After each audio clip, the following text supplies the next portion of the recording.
Hi, this is Mitch Doan, and along with Jamie Richardson, we're your hosts of the Break-Thru Active podcast. We aim to deep dive into health and fitness that will help bring you a better understanding of topics that are of interest to you and can help you on your own journey. If you are enjoying the episodes, we'd love for you to leave us a rating on the platform you listen to your podcasts.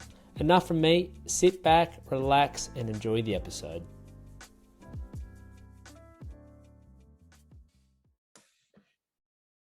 Hello and welcome back to the Break-Thru Active podcast. I am here again with another one of our fantastic members from Cardiff. I'm here with Lonia. So thank you for jumping on today, Lonia. No problem. Thanks for having me. You're welcome. We're just going to be talking a little bit more about Lonia's time with us at Break-Thru, as well as what she had done in the past with her fitness, as well as just finding out a little bit more about her in general. So to kick it off, there was a large period of your life when we didn't know each other prior to the end of last year. So tell me a little bit more about where you grew up and what life looked like for you earlier on. Well, Newcastle gal. Local. Just went to high school, met my partner, left high school, started my salon pretty much when was I 19, and then just did that and had a baby last year. Changed a few things for you. Yeah, no, that was it's a lot. Where did you go to school? I went to Charlton. Charlton? I don't know that one. Fassifern. Oh, Fassifern. Okay. Like a little tiny school. Like there was like 500 I was there, so everyone knew everyone. That was, to me, that was always the annoying train stop on the way home to the Central Coast when I used to live down there. Everyone, yeah, don't they? Yeah, it was just a pain in the ass, to be honest, stopping at Fassifern when you just wanted to get home. Cool. Well, I did want to talk a little bit more about life as a mum. Obviously, that is something new for you as well. So when did you have your first baby? He will be one. Are we July? Yeah. Are we still June? Oh, he'll be one this month. Okay, there we go. Because from memory, we met you in either maybe October or November. So it would have been, was that 3 or 4 months after you had Bub? Yeah. So tell me a little bit more about that. Do you feel like that your body changed a lot when you had Bub? Yeah, well, before having him, it's probably, I want to say 2019, maybe even earlier, 2018, 2019, I started like training and all that kind of stuff. So I think I had lost like 25 kilos before having him. Yeah, wow. That was my goal, to get fit to have a baby, obviously. So ended up getting fit, had him. And I mean, everything feels different. The first time training again was like the weirdest thing. That's what I was saying to everyone. I was like, oh my gosh, like this is going to be weird. But it is surprising, like I was saying too, like even a couple of weeks after it, like how much muscle memory you have. Like I was mega surprised. I was like, oh no, I won't be able to lift that or like do that, whatever. But it was actually quite surprising. Like once a few weeks I got into it, I was like, hey, like it's all coming back quite well. Like, but I'm still trying to. But yeah, it's like surprising. It's really it is. It's very surprising, and it's something that just about all the mums that I have trained after they've had a baby, their first baby, normally, if they have been training leading up to that, or they have sort of recently before their pregnancy, it makes that process so much easier, getting back into the swing of things and getting a good routine in. And you're right, it's muscle memory. Your body does remember, and it's just about getting back into that routine and getting back on the bike, so to speak, as opposed to starting from scratch. And although it may feel like you're starting from scratch those first couple of sessions, but it doesn't take long until you are back and feeling like you were pre-pregnancy in that respect. But you mentioned that it was quite different when you started. So what do you think the biggest difference you felt was when you started back up again? I think it's like trying to trust your body can do something. Like I feel like it was like oh no, I'm different now. Like I can't do that. Like surely not. And I just like started slow. Like I wasn't frigging, you know, pushing myself, sweating everywhere. It kind of like, you know, everything's just different. Like your whole body's different, really. But yeah, I think I got to 2 months since having Xander, and I was like, I said to like Alex, I was like, I need to work out. Like even like mentally, I just needed to work out, because like I mainly do it for mental, I think, a lot at the moment. Like you go, I know I'm doing it for fitness, and then the next one I'm doing it for like just needing to get out of the house. And yeah, I said to him, I was like, this is weird, because like even before I started training, like before having him, I'd be like, ooh, I'm not going to the gym. And then I was like, got into it, and then I was going like 4 to 5 times a week. And then obviously had him, and then I got so sick when I was pregnant with him, and I was still doing like 1 or 2 sessions after I stopped being sick, but it wasn't anything crazy. So yeah, going back, I was kind of just thinking like, I don't know, just trust that your body remembers. But everything did just feel so, I don't know, it's different. Like you out of body experience, like the whole, like your mind somewhere else. And yeah. Well, you're very much a new person. I mean, your body's gone through a lot, and you've literally given birth to another human being. So that's about as much change as anyone can possibly go through. But from the conversations I've had with other women when they are coming back after a baby, it's the same thing where, you know, you get told from your specialists and your doctors, and it's all true, about your core muscles and your pelvic floor muscles, and you know your deeper muscles, not necessarily the ones you see on the outside, but those ones that they go through a lot during that whole pregnancy process. And then when you are doing certain exercises, or you know doing something, whether it even is just going for a run or a walk, or you know whatever it is, it does feel a lot different, because your body has gone through such a transformation with everything that happens in childbirth and the whole pregnancy that goes with it. But I think you touched on it there. It's really important that you do take it steadily when you start. You know, people do, especially if they've trained before, they want to, you know, get back into it. And I think definitely laying on the side of caution can be very, very important for most people, because if you start to go too hard too soon, that doesn't really end very well. Yeah. Like because you got to go slow, because you've got to try and activate all the muscles to obviously, you know, like, you know, abs or whatever you're doing. Get the most out of what you're doing, for sure. Exactly. So I think some mums are probably going, oh, I'm going so much slower than everyone else. But you were trying so hard to activate everything again, that's what you need to concentrate on.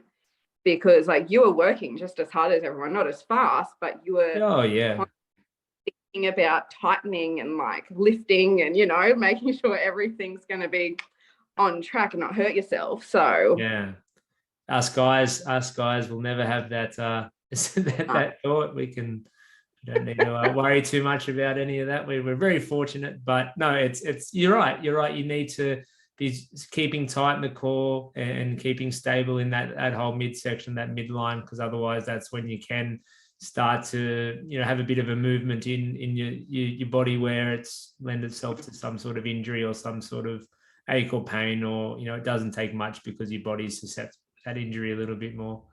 I did want to just touch on what you said earlier. I thought that was really interesting, and I wanted to get your opinion on it. When you said that you were trying to get fit to have a baby, and I totally get what you mean, and I've heard other women say it, but from a woman, I want you just to explain the thought process behind that and why that was important to you.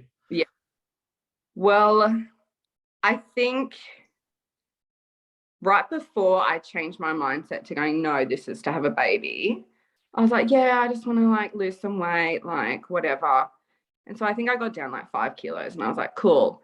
And then the thought process went, wait a second, like in a couple of years, we're going to want to have a baby. Because I feel like you need a reason why you're doing it. You can't just go, oh yeah, because that's not going to get you through and keep you going, like, So yeah, that was the full reason. And I was like, I couldn't even think about getting pregnant at that point because I didn't even feel strong enough, like just everyday life. I was like, ugh, like feeling so sluggish. I'm like, how the hell am I going to carry a baby and get through labor and everything the way I was feeling before? So yeah, I think you've just got to, I was very much happy to make that decision. And that's, I was saying this to, I think I was telling Kelly, I was like, when I'm about, like even now, when I'm about to give up, I'm always like, no, this is to get fit again, to have another baby.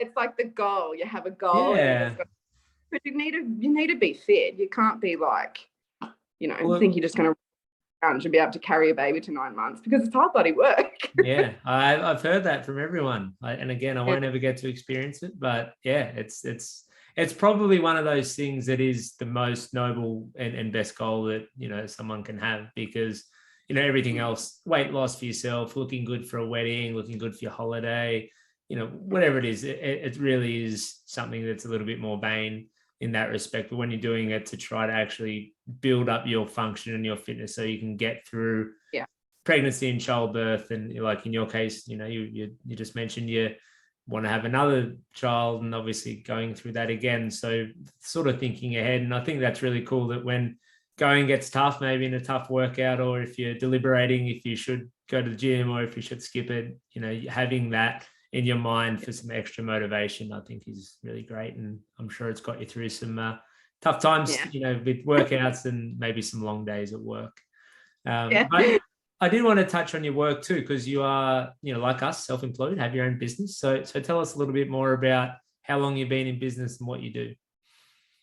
So I did my training in beauty 2012, then 2013, 2014, opened my business, my first business.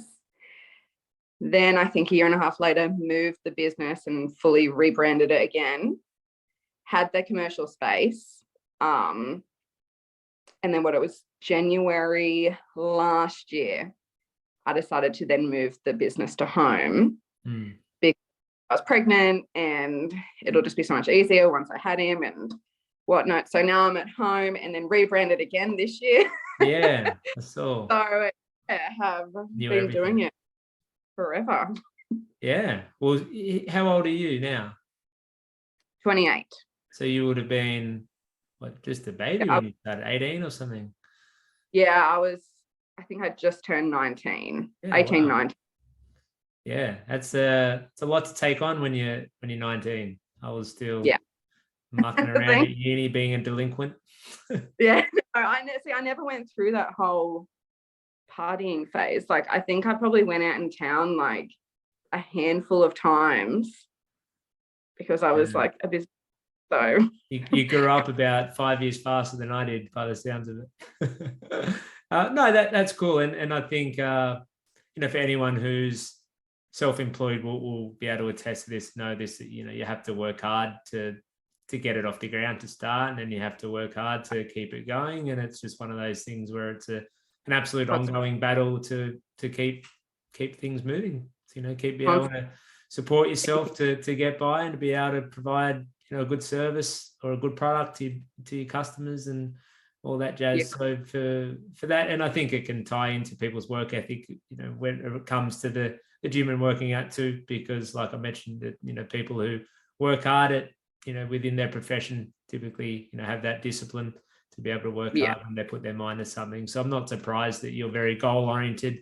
You mentioned about that and how important that is, and I think that probably stems back to starting a business when you were 19. That's a pretty big step for someone so young. So it's but no, it's and you're still going. So obviously you're doing something right to still be in business 9 years later. Must be hopefully. Doing well. So it was sort of late last year when we first crossed paths. So how did you first hear about us? What triggered your interest in wanting to get started? I think I first heard about Break-Thru, I think it was just before I fell pregnant. And, like you guys on Facebook and Instagram probably. And yeah, obviously then I was sick and just stopped thinking about it. I was like, well, I'm not starting anything new now. And then I had Xander, and yeah, it was a couple of months, and I was just like, yeah, again, scrolling through Facebook, and an ad popped up, like it was talking about mothers, like you guys were talking about like mothers, and I was like, hey, I could do that, like surely, because like, I mean, it's so nerve-wracking going back after having a baby, because you're like, oh God, and I mean, and plus it's a new place, so I was kind of like, everyone's nervous about going to somewhere new. Sure. But yeah, I was like, it was like the best environment coming into, like, honestly, like, and that's what I was looking for. Like, again, I've been other places and whatnot, but they kind of lose their like family feel, if that kind of makes sense. Like the welcome, like we love everyone kind of thing, and kind of gets a bit clicky. And I'm not about clicks. I don't like clicks at all. So yeah, instantly feeling welcomed and everything. So yeah, I was like, I like this place. Yeah. Oh, good. Well, yeah, you've been hanging around ever since, so must be doing something right. But it is very, very interesting when the mindset of people when they're starting, and I've had this conversation with a lot of people, and it is nerve-wracking and overwhelming and intimidating to start. Whether it is something that you have done before, you haven't done before, whether you've had a baby or you haven't, or whatever the situation, just that uncertainty, I think, surrounded with what to expect and how it's going to go, and is it going to be too hard for me, and am I going to like them, and everything. So a big part of what we do as owners and trainers, and a big part of our message is that we meet people where they are. We're not expecting people to be able to do anything really. Like, it's at the point where they come in, we very quickly can sort of assess your current fitness level. Obviously, we take into consideration, like in your case, you'd had a baby 3 or 4 months earlier, and then we can just adapt and change things from there. If your workout, the person you're working out next to has been consistently training for 3 or 4 years, your workout's going to look a little bit different, and we just modify and adapt that to suit.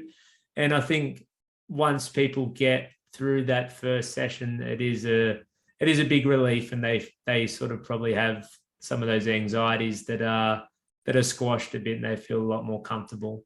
But in your instance, you ever since then, we're sort of 8 or 9 months in, and you still are very much regularly training, managing that, managing work life, managing home life.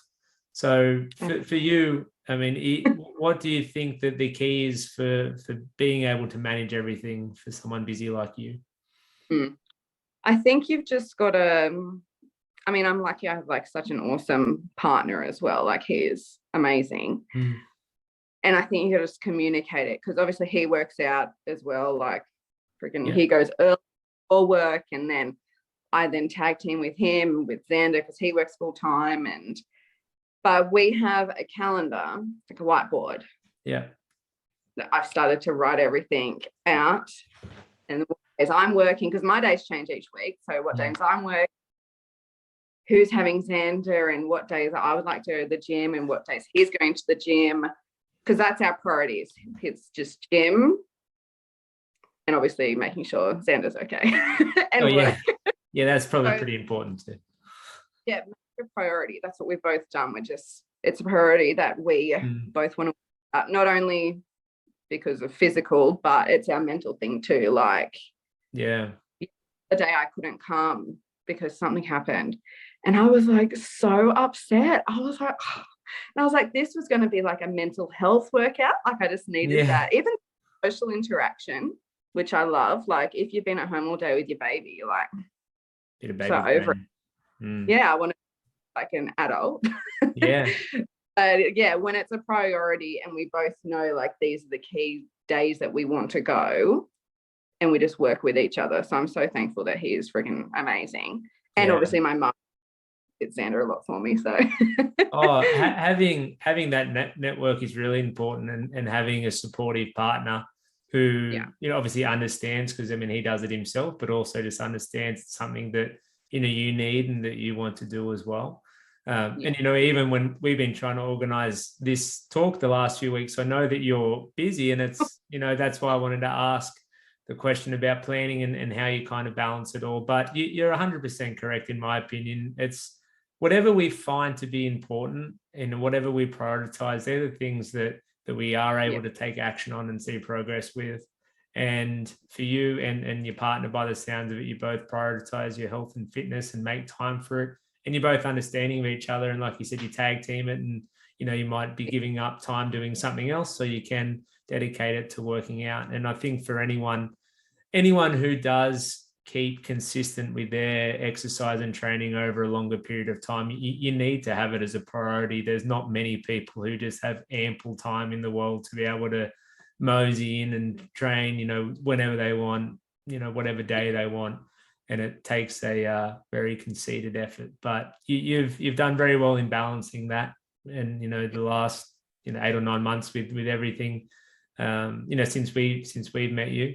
But no, that's really cool. And then I think from our perspective, it's really good to see, a young mother who is taking time out for herself, because I know that can be a challenge too, where there is a bit of mum guilt that can sometimes happen, or parent guilt. It's not always mum, and time spent for yourself can sometimes in their mind be considered, something that they shouldn't be doing, and they feel guilty about it. But in my opinion, it's something that is probably going to make them a better mum and a better partner and a better parent if they do just take a bit of time out for themselves. Yeah, no, 100%. And I'm talking about like mum guilt and parent guilt and stuff. I think, having a really good, obviously, partner is like the best thing ever. But I do find it funny when people say, "Oh, isn't it so good? Alex is babysitting Xander for you." I'm like, he's not babysitting, he's parenting. He's the dad. So you just have to go, you know what? They're his children as well. Like, you need your own time. And if it's the gym, if it's whatever, you just got to make that a priority. And it's very big in our lives that the gym is both of ours priority. So no, it's fantastic. I wish more people, had support of their partners and their families that you guys do, because I think it makes life a hell of a lot easier. I take my hats off to all the single mothers out there. I'm like, they're the amazing ones, honestly. I don't know how they do it, some of them. But no, that was really cool, Lonia. We might leave it there for today, but thank you for taking the time out of your busy schedule to come on and have a chat. And like I mentioned, it's been great having you in since the end of last year, and really excited to have you with us moving forward and be able to see all your progress moving forward, and hopefully get you ready for baby number 2. No, fingers crossed. No, thank you. All right. Thank you, Lonia. Thank you, everybody, for listening, and we'll talk to you guys on the next one.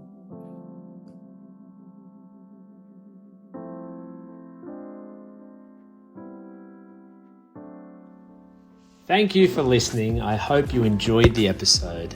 If there is a topic you'd like us to discuss that we haven't already, please make sure you reach out in Facebook Messenger, and we'll do our best to cover it in the upcoming episodes.